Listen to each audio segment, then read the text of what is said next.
if you are the kind of person that watches this kind of video where I'm making a summary of a really good book, then I know that you value your time. So I'm gonna go straight to the point, right?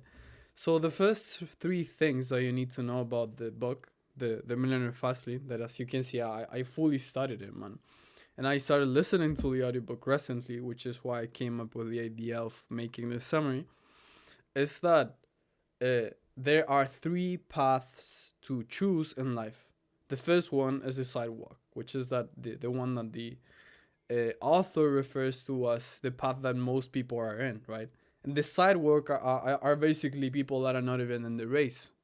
So the people in the sidewalk are the main thing that you got to know about people in the sidewalk are things like people that don't take personal responsibility at all for any of their actions, right? They're the kind of people that act like, oh yeah, but I'm broke because I took this one loan, but the guy is spending all of his money and all of his income on a car that is way more expensive than what he can afford, right? He's the type of person that drives a Camaro whilst he lives in a shitty apartment, right? That's the kind of person that lives in the sidewalk.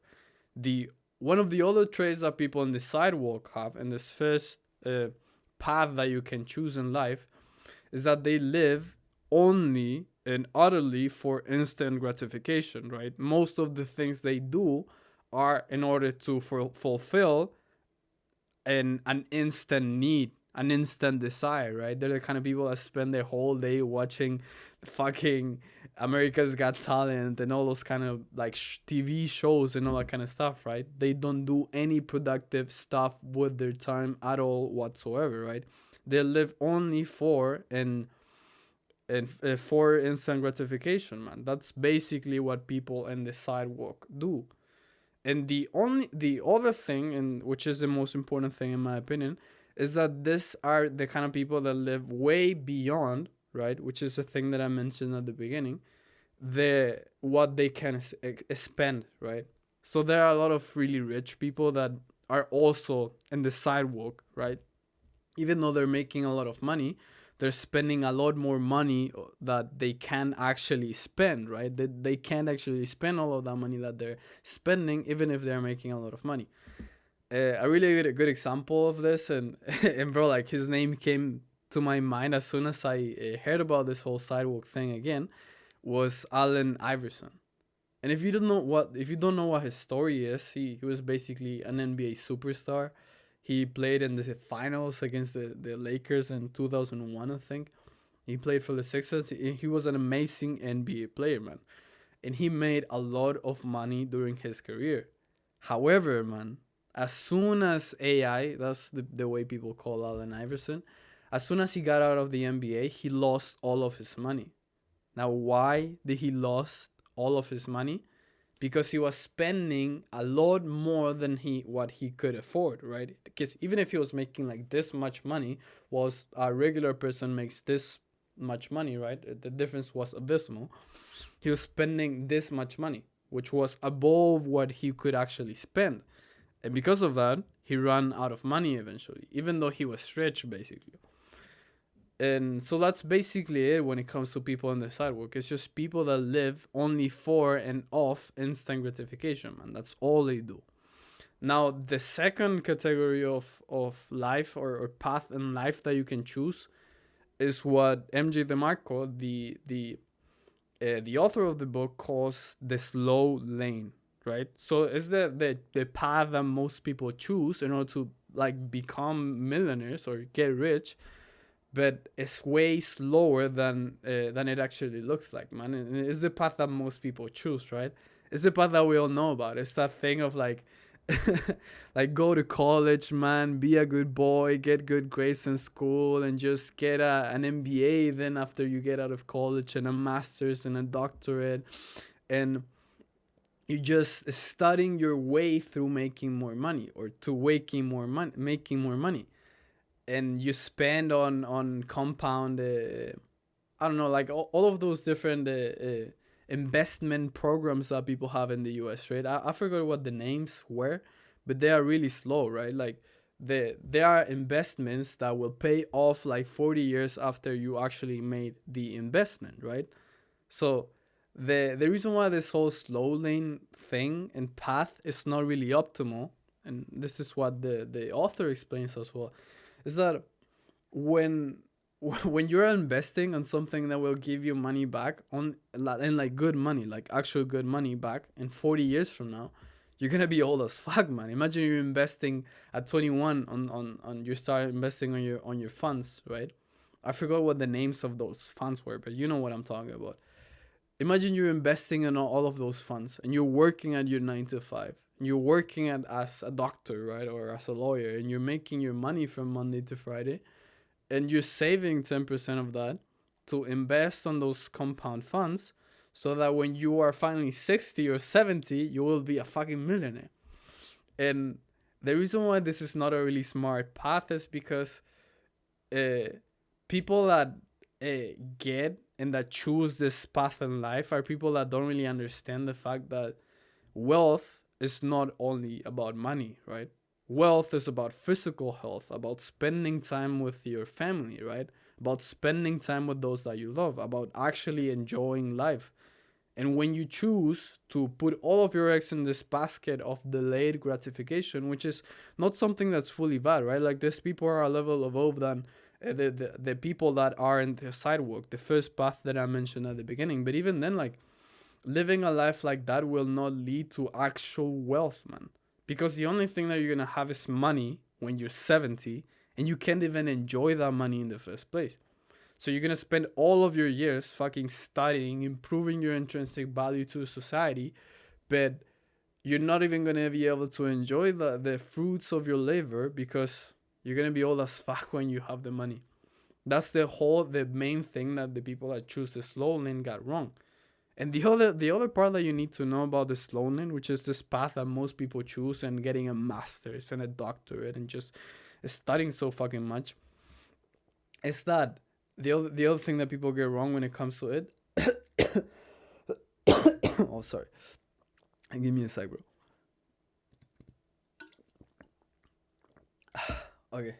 So the other thing that people in this slow lane path get wrong is that they think that is the safest path, and that they're gonna triumph no matter what in this path. But the main thing that they got wrong is that they think that they have control over what's gonna happen. And here's the thing, man. When you rely solely on a job in order to get your income, right? You are basically just exchanging your time directly for income, for money. The problem with it is that it is really and utterly, and I would say naively, optimistic. And the reason why it is naive to me to be this optimistic about always and all your life having a job is that, and if you're older, right, and you've worked your fair share of 9 to 5s, and you already know this kind of stuff. But if you aren't, you maybe don't know this, and that is that no matter how hard you work at a job, no matter how fucking you get early every single day and you get out late of work, right? You work your ass off every single time you go. Eventually, you're gonna get fired, man. That's just something that happens, man. It might be because the owners are new, right? They sold the company to someone else and they're just hiring new people, and they don't give a fuck about how hard and how much you poured your heart into this company, right? They won't care about that. The other thing that can happen is recessions.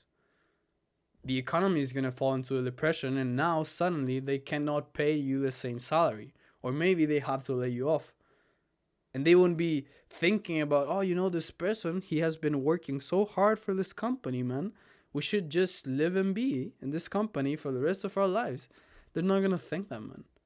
So you eventually, no matter how hard a worker you are, how hard of a worker you are. I don't know if I said that correctly. Whatever, man. No matter how hard you work, man. No matter how much you pour your heart into a company, eventually, man. And this is the most probable case. I know that you know a lot about some people that have worked at their jobs for like 40 years or something.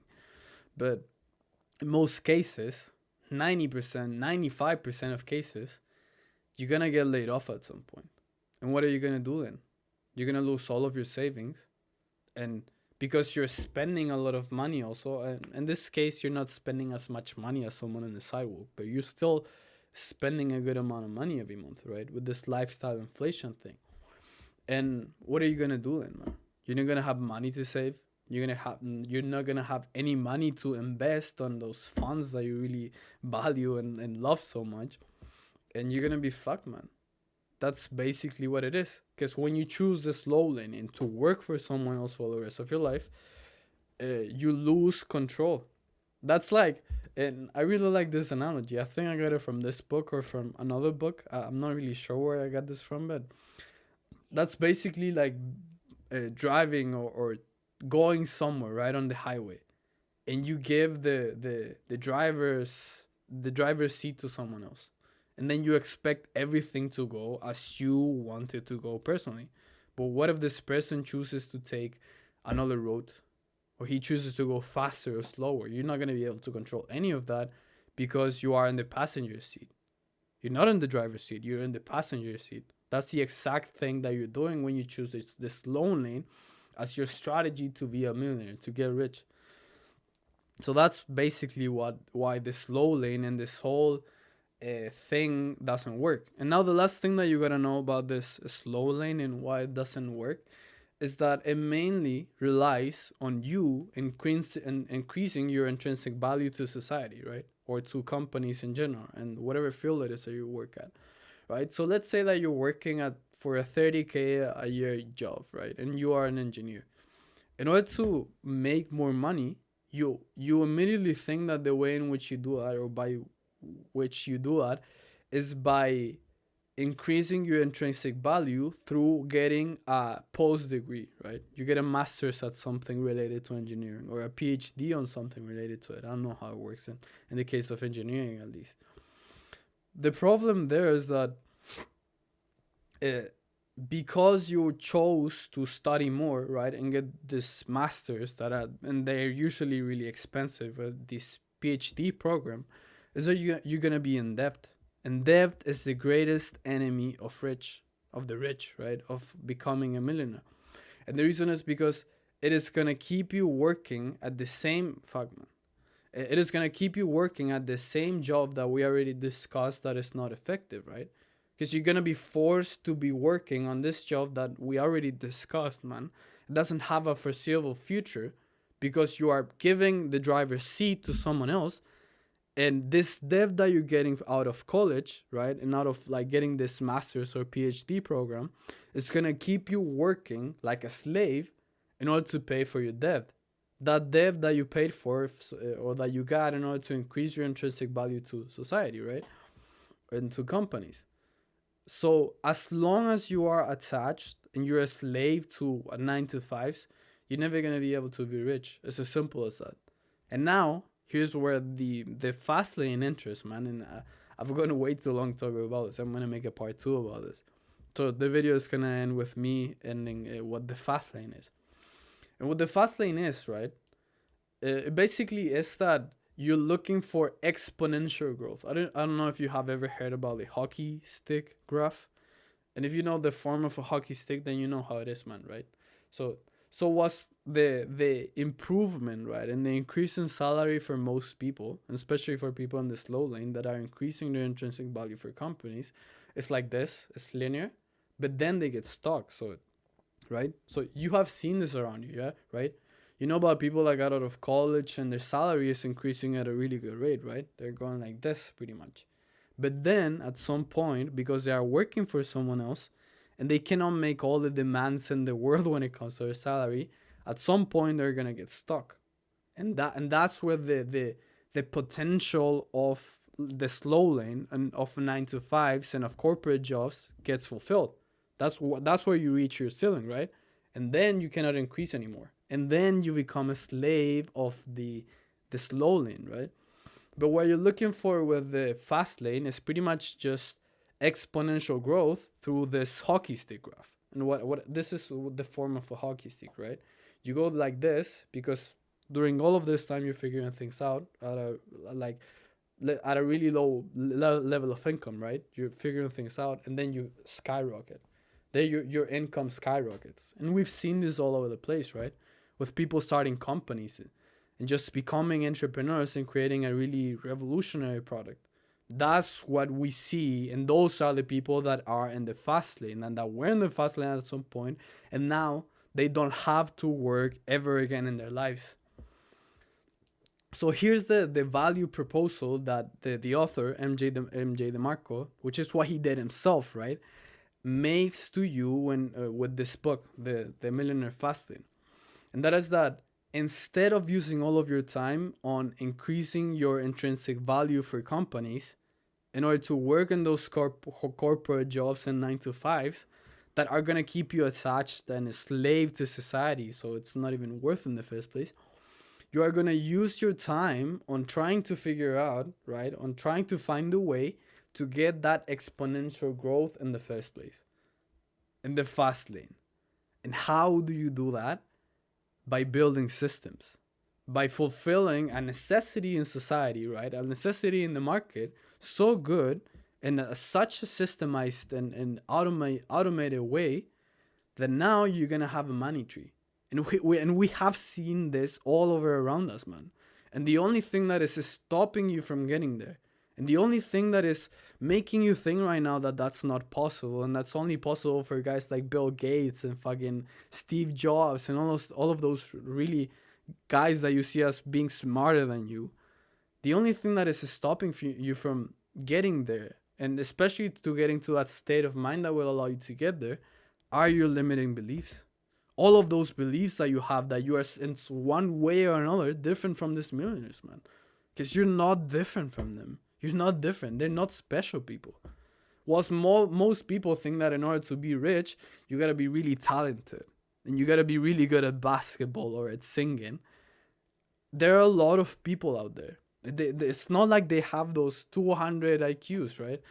That are maybe a little bit above average when it comes to being smart, but they're not smart as fuck. They're not really talented.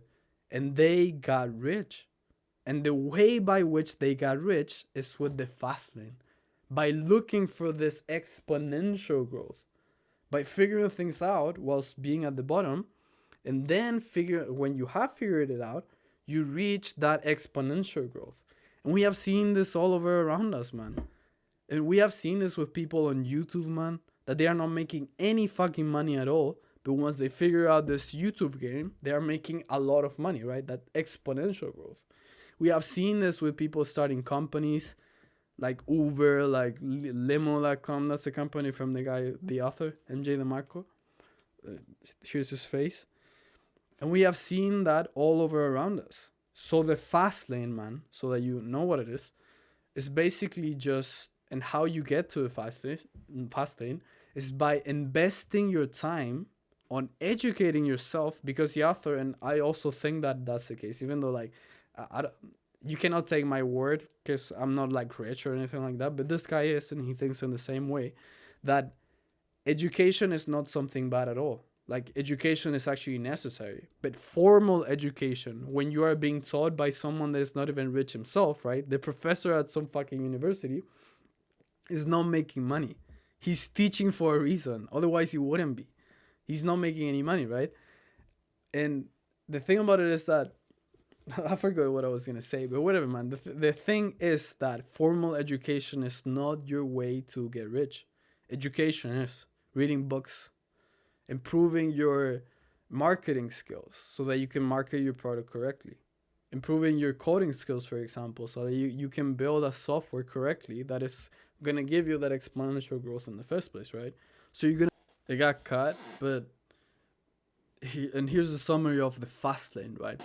So what you need to know about the fast lane is that instead of being so focused on or on increasing your intrinsic value through formal education, what you ought to do if you want to be in the fast lane, if the fast lane is your chosen strategy, is that you will increase your value. Like that's not something that you don't want to do. Like education is actually useful, but you're gonna do it through cheaper ways, like reading books, for example. I will show you my library right now, but I'm just too lazy to do so. But whatever, man. The thing is that you increase your value and your level of knowledge through reading books, which is actually way cheaper, and it's not gonna put you in debt, which is what enslaves you to working 9 to 5s in the first place, right? you're gonna increase your value. You're gonna become someone more capable, and you always gonna keep your eyes open to opportunities in the market that are waiting to be exploited, so that when you actually exploit them and when you finally do so, you're gonna look and you're gonna reach that exponential growth. So you're gonna spend your time making your research about different markets and processes and increasing uh, your level of competence, so that when you actually find that hole in the market that nobody's exploiting, you're gonna find it and you're gonna kill it, and you're gonna find that exponential growth. So instead of doing, and this is like the summary, and this is what most people, the contrary to what most people are doing, right? Instead of studying 700 years, right? Because you think that in one way or another that's gonna make you rich, what you're doing is figuring things out. But you're actually doing it, right? You're holding yourself accountable, you're being disciplined, you're taking care of yourself whilst doing so, obviously. And if you're disciplined and if you're doing all of this, eventually, and the how, I'm gonna explain the how that the author lays out later in the second part of this video. But eventually, man, you're gonna find that exponential growth and you're gonna be able to actually be wealthy. Not like these people that are rich, but they are like 70 and they can't actually do anything with their money because they're too old and they don't even have health in the first place. And that wealth, what that wealth is going to allow you to do is to be able to enjoy your life whilst having the money in the same place. So what the value proposition of the author basically is that you can have the cake and eat it too. But it's not going to be easy. It's going to take a lot of sacrifices from you in your early and mid 20s, or in your late 20s if you're in that stage, or when you're young, whenever you're starting, right? It's going to take a lot of sacrifice from you and in a compressed amount of years, right? You're going to fully sacrifice your life in order to find that market that you can exploit, so that you can find and reach that exponential growth, and then you're not going to worry about it. And we see this all around us, man. And it might be like fitness, becoming some fitness YouTuber, whatever it is that your goal is, man. If it enters inside this realm of the fast lane, you're gonna be able to get rich and be young at the same time. And to end this, I'm gonna give you an example of what like someone in the fast lane would look like, right? So let's say that instead of going to university and going through the traditional path and choosing the traditional strategy that most people choose, you decide that you're gonna become a fitness influencer, which I'm gonna explain later in the second part of this, that it's actually a pretty good strategy, man, right? Because you're reaching a lot of people, and because you're reaching a lot of people are going to be able to buy your product. And if a lot of people buy your product, that means that that's a lot of money, right? So what you want to do, for example, what you would do, for example, in this example I'm gonna give you now, is like you decide to become a fitness influencer. Maybe for the first couple of years, right, 5 years, you're not gonna be making that much money, right? Because nobody's gonna be paying that much attention to your content and to you as a fitness influencer, right? Because your body hasn't reached that peak physique yet that everyone is striving for, right? But then, man, once you figure things out, and maybe it can be through steroids. Like I know that this is not the best example because people in the fitness industry all take fucking steroids. Like they're all juiced up, man. But whatever, man. We're gonna act like it isn't the case, right? Let's say that when you reach that peak physique and you've also increased and you reach the culmination of all of your marketing skills, right? Your speaking skills that also go into like the content that you're recording, right? And all of the skills that go into making your content good, coupled with a really good physique, then you're gonna start getting all the attention from people. And instead of scaling like most of people are, right, like linearly, right, in this slow lane, right, when they are getting their promotions, they 5% increases in their salaries, right, every year, and they're like this, you're gonna be like this, not making any money at the beginning, right, because you're in fitness and it doesn't give any money if you don't get attention in the first place, and you're working like jobs that are maybe not that validating, right? Things like working, I don't know, like a waiter or something and stuff like that, right? You're not gonna be making that much money, right? While most people are here advancing like this, you're gonna be like this, but then they will get stuck, and when you